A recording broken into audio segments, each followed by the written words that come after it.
Thank you for joining us today. I want us to get right into our devotional time, continuing on in our theme this week of Love is in the Air. And our scripture today is a very famous passage. It's the Apostle Paul writing in his first letter to the church at Corinth in chapter number 13, beginning of verse 1. You'll recognize it. Listen to this.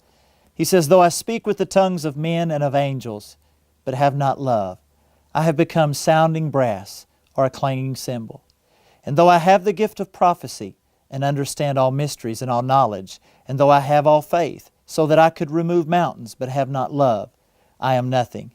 And though I bestow all my goods to feed the poor, and though I give my body to be burned, but have not love, it profits me nothing. Love suffers long and is kind. Love does not envy. Love does not parade itself, is not puffed up, does not behave rudely, does not seek its own, is not provoked, thinks no evil, does not rejoice in iniquity, but rejoices in the truth. Love bears all things, believes all things, hopes all things, endures all things. Love never fails." And I begin to think about how the Greeks described love. They had several words that they used to describe love and to depict love. And one of those words was agape. And agape literally means unconditional love. And that's what I want to talk to you for just the next couple of moments about today. What is unconditional love? You know, we live in a society today where people are so selfish and self-centered, and we are concerned about one thing, and that is ourselves. If you don't believe that, look at the selfie mentality that most people have today. What do they take pictures of? Themselves. And then they post those on Facebook or Instagram or things such as Snapchat. And I begin to think that really says a lot about our character at times. That's who we love the most. But the Lord told us that we're to love Him first and foremost. And then we're to love our neighbors as ourselves.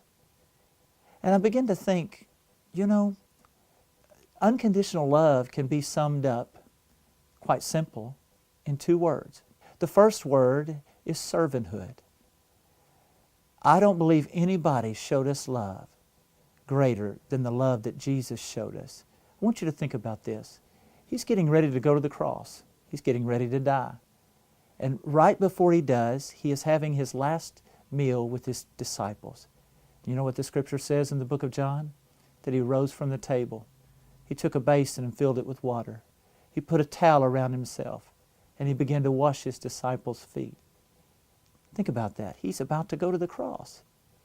And yet He takes time to demonstrate what being a servant and what love is all about. He's washing the feet of one who's about to betray Him. He's washing the feet of one who is about to deny Him. He's washing the feet of one that after He rises from the dead is going to doubt that He's alive.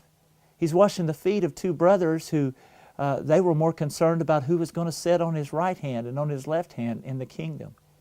And yet He takes the time to be an example to them and show them what true love is about. That's unconditional love.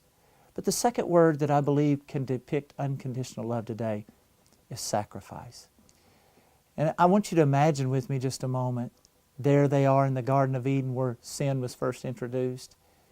It had to break the heart of God. There's the man that He created. There's the woman that He created. Just suppose with me for a few moments that when Adam and Eve were there and Eve was tempted and ate of the fruit, that Adam was not there. We know he was there with her. And he was one that took the fruit as well. But for just a moment, let's just suppose that he wasn't there. And that God comes to Adam in the cool of the day as He did every day. And He says, "Adam, I've got some bad news for you. I'm sorry to have to share this with you, but the bride that I created for you, that I made for you, she has sinned and she is going to have to die." We know that didn't happen, but can I tell you today what did happen? There was one day when the Father, our God, looked over to His Son and He says, "Son, I hate to tell you this, but the bride that I created for you has sinned, and she is going to have to die. And the Son looked at the Father and said, I will die for her. Can I tell you today, that is unconditional love. Thank you for joining us today. We hope the devotion's been a blessing to you. We look forward to being with you again tomorrow. Have a wonderful day.